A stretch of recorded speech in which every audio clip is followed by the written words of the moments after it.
वही है, हमें सबसे पहले रैपर बनाना है, ठीक है। उसको बंद करके हम मेन डॉट जेएसएक्स ओपन करूंगा, ये मेन डॉट जेएसएक्स। फ्रेगमेंट से हमने जो रैप किया था वो ऐप और टोस्ट है, ठीक है। तो फ्रेगमेंट की जगह अपन एक नया सा कंपोनेंट बना लेते हैं, ऐप को अभी के लिए हटाते हैं, यहाँ आते हैं। अब थोड़ा सा सिंक्रोनस रहे, क्योंकि आगे चल के हम एक ही नहीं मल्टीपल कॉन्टेक्स्ट बना सकते हैं ना, तो सोर्स के अंदर एक फोल्डर ही बना लेते हैं कॉन्टेक्स्ट नाम का। किस नाम का? ठीक है। अब यहाँ हम क्या यूजर को कॉन्टेक्स्ट बनाएंगे, तो यूजर कॉन्टेक्स्ट या यूजर ही नाम लिख देता हूँ, क्या लिख रहा हूँ, सिर्फ यूजर कॉन्टेक्स्ट लेते हैं, ठीक है। यूजर कॉन्टेक्स्ट डॉट जेएसएक्स, और यहाँ अपन ने कॉम्पोनेंट बना, ठीक है, बेसिक कॉम्पोनेंट है। यहाँ मेन में आकर फ्रेगमेंट की जगह क्या लिखेंगे, यूजर कॉन्टेक्स्ट। तो यूजर कॉन्टेक्स्ट से रैप कर लिया। तो अगर स्क्रीन पर हम देखिए तो अभी क्या दिख रहा है, ऐप दिख रहा है, क्योंकि यूजर कॉन्टेक्स्ट के अंदर हम ऐप को दिख रहा है, ऐप को नहीं दिख रहा है।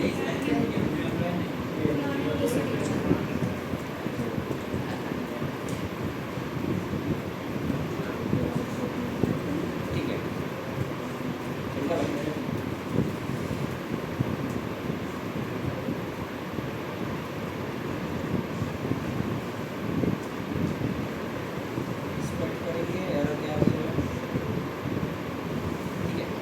Context is not defined, import नहीं हुआ, ये फ्रेगमेंट हटाया। यूजर कॉन्टेक्स्ट अगर देखेंगे तो क्या दिख रहा है यहाँ, कि यही रैपर है, सब यही चल रहा होगा। तो अल्टीमेटली यूजर कॉन्टेक्स्ट के पास यहाँ आ रहा है, हमारे पास क्या आएगा, हमें प्रॉप्स ही रिटर्न करना है, बट वो एक्चुअल डेटा हमें यहाँ पास करना है। हमारा एक्चुअल डेटा अभी किसके अंदर है, ऐप के अंदर है। ऐप का डेटा यहाँ से अपन उठा लेंगे, और टॉगलर भी हमने कहीं पास किया है, हाँ टॉगलर में पास किया है। तो हमें ऐप और टॉगलर दोनों उठाने, क्या क्या उठाने, क्योंकि ये दोनों ही यूनिवर्सल डेटा है अभी हमारे लिए। तो ऐप और टॉगलर दोनों यहाँ से हम कट करेंगे, और कहाँ डाल देंगे, तो दो स्टेट है हमारे पास। कितनी स्टेट है अभी, ठीक है। अब यहाँ मुझे चाहिए कॉन्टेक्स्ट, कॉन्टेक्स्ट कहाँ से निकालेंगे, export const let's say user.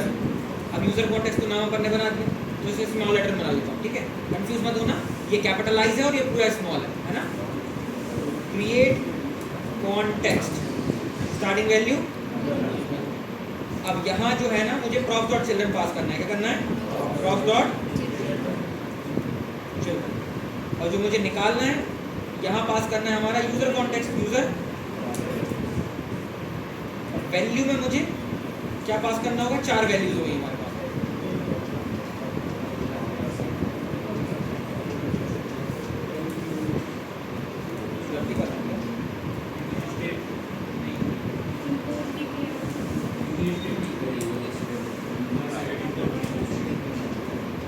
ठीक है, वैल्यू में पास करके देखिए जैसा होगा। तो वैल्यू के अंदर पास करूंगा मैं हमारे टॉगलर्स का नाम, तो ऑब्जेक्ट के अंदर ही पास कर लेता हूँ, let's say toggler and set toggler, ये तो होगा। और क्या है हमारे पास, यूजर एंड, ठीक है। एज एन ऑब्जेक्ट मैंने पास कर दी पूरी वैल्यूज, ठीक है। तो ये सब पास हो गया, यूजर के अंदर हमारे पास ये डेटा पास हो गया। Now what we need to do is, ये हमारा बन के रेडी है कॉन्टेक्स्ट, ठीक है। हमने मेन में रैप करा है और कॉन्टेक्स्ट क्रिएट कर दिया। अब इसे कहाँ कहाँ इसकी ज़रूरत है, सबसे पहले इसकी ज़रूरत टॉगलर की यहाँ कहाँ है, इस जगह पर।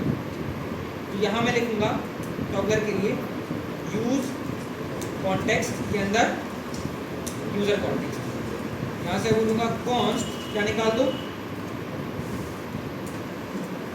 क्या टॉगलर की जरूरत यहाँ है क्या, टॉगलर निकाल दो, क्या निकाल दो, ये टॉगलर निकालो। यूज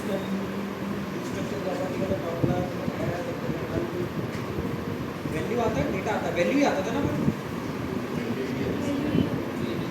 डॉट प्रोवाइडर यहाँ लगाना है क्या, ऐसा कैसे लगता है, वहाँ नहीं लगा है, यहाँ लगा है, पुराना वर्जन है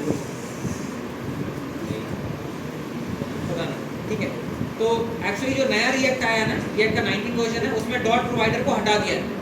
मतलब ये अपन लिखते हैं ना यूज कॉन्टेक्स्ट, इसमें डॉट प्रोवाइडर नहीं लगाना होता है, बट यहाँ ये लगाने के लिए बोल रहा है, ठीक है। तो समटाइम्स इट विल वर्क, क्योंकि अभी स्टेबल वर्जन है, उसके बाद पता नहीं क्यों डाउट कर रहा है।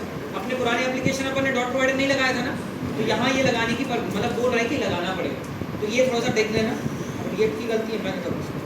तो यहाँ अपन ने ये 4 चीज़ें पास करी, इन 4 चीज़ों में अपन ने यहाँ एक चीज़ निकाली, दैट इज टॉगल। ठीक है, अब मुझे यहाँ यूज़र भेजने की जरूरत कुछ नहीं भेजना, सिर्फ साइन इन लिखना,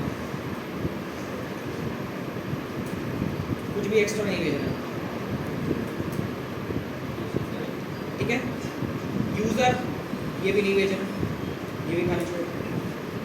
ठीक है, कुछ नहीं भेज रहा हूँ प्रॉप्स, राइट? तो मिटा ही रहा हूँ। ठीक है, साबुन फ्लो करो।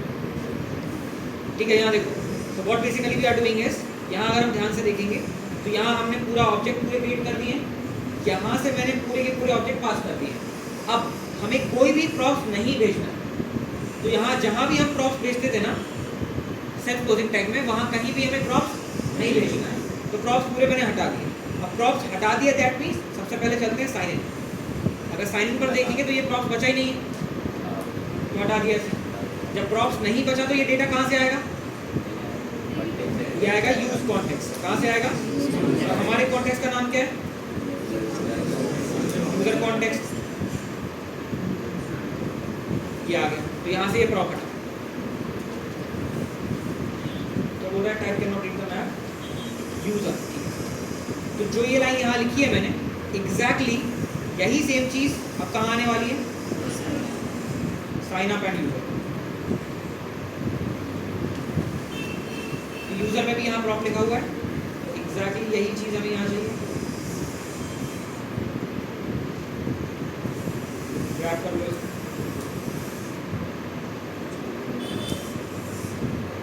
और यूजर में भी यही चाहिए। फ्रॉम इंस्टेड ऑफ दिस क्या लिखना है? Use context and user.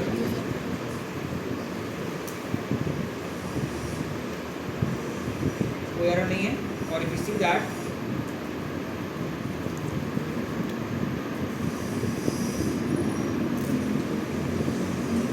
Data आ गया, डेटा चल गया। So what actually happened over here is, अब हमें कहीं भी हमने प्रॉप्स नहीं लगाए, तो हमें वो दिक्कत नहीं है कि भाई एप्लीकेशन में कहाँ है कहाँ नहीं है हमारा चाइल्ड, ग्रैंड चाइल्ड सब चलते रहेगा। सो हमने जहाँ जहाँ प्रॉप्स थे वो पूरे प्रॉप्स हटाए। करा क्या हमने? सबसे पहले हमने बनाया रैपर। हमारे रैपर का नाम क्या है अभी? User context. ठीक है, इस रैपर को हमने रैप कर दिया हमारे मेन एप्लीकेशन main.js। ये रैप हो गया, मतलब इसके अंदर ये पूरी चीज़ें आ रही होगी। That is props.children। क्या है ये? ठीक है, तो props.children ये हमारा प्रॉप्स मिला। ये हमने बोला भाई कॉन्टेक्स्ट को क्रिएट करो। कॉन्टेक्स्ट को क्रिएट करके कॉन्टेक्स्ट से रैप कर दिया हमारा props.children और पास कर दी वैल्यू। तो ये देखो हमारा कंपोनेंट और एक्स्ट्रा फंक्शनलिटी क्या है? हमारी वैल्यू जो सबका ही अवेलेबल हो। अब जहाँ भी हमें यूज़ करना है इस कॉन्टेक्स्ट को, यहाँ से एक्सपोर्ट किया है मतलब वहाँ से इंपोर्ट करना होगा। नाम हमारा क्रिएट कॉन्टेक्स्ट है, तो जहाँ भी यूज़ करना है वहाँ हम क्या करेंगे? यूज़ कॉन्टेक्स्ट का यूज़ करेंगे जो कि रिएक्ट से मिल रहा है, और यूज़र कॉन्टेक्स्ट जो हमने वहाँ से एक्सपोर्ट किया था वो इंपोर्ट करेंगे। इसके अंदर से जो वैल्यू हमने भेजी थी, जो भी वैल्यू भेजी थी वो वैल्यू हम यहाँ निकालेंगे रीस्ट्रक्चरिंग कर करके एंड यूज़ करेंगे। This is how we basically does the thing. यहाँ कोई भी चेंजेस नहीं है। खैर बस बात ये है कि अब हमारा एप्लीकेशन सेंट्रलाइज है, हमारा डेटा पूरा एक्चुअली सेंट्रलाइज तो नहीं बोलेंगे, इंटरनली ये भी खैर प्रॉप्स का यूज़ कर रहा होता है, क्योंकि हमने ऊपर अगर हम ध्यान से देखें तो पूरे एप्लीकेशन को रैप करा है, मतलब पूरे एप्लीकेशन में वो डेटा कहीं ना कहीं तो है। बस फ़ायदा ये है कि ये यूज़ कॉन्टेक्स्ट हमारे लिए पूरी मेहनत कर ले रहा है। कॉन्टेक्स्ट जो है वो हमारे लिए मेहनत कर ले रहा है। कॉन्टेक्स्ट एपीआई उसका नाम इसलिए है, एपीआई का करते हैं जहाँ यूज़ करो वहाँ डेटा आ जाता है, जहाँ कॉल करो वहाँ डेटा आ जाता है। ऐसे इसलिए इसे एपीआई बोला जाता है, जहाँ इसका यूज़ करो डेटा वहीं हमें मिलता है। ठीक है, and this is how we put the whole thing. अब इससे क्या हो गया? इससे हमारा वो कन्फ्यूजन दूर हो गया कि प्रॉप्स कहीं भी बेच रहे हैं, कहीं भी डेटा आ रहा है। अब तुम कितना ही चाइल्ड यूज़ करो, डेटा आप कहीं भी यूज़ कर पाओगे, कहीं भी एक्सेस कर पाओगे। ये ऐसे है, समझ आया?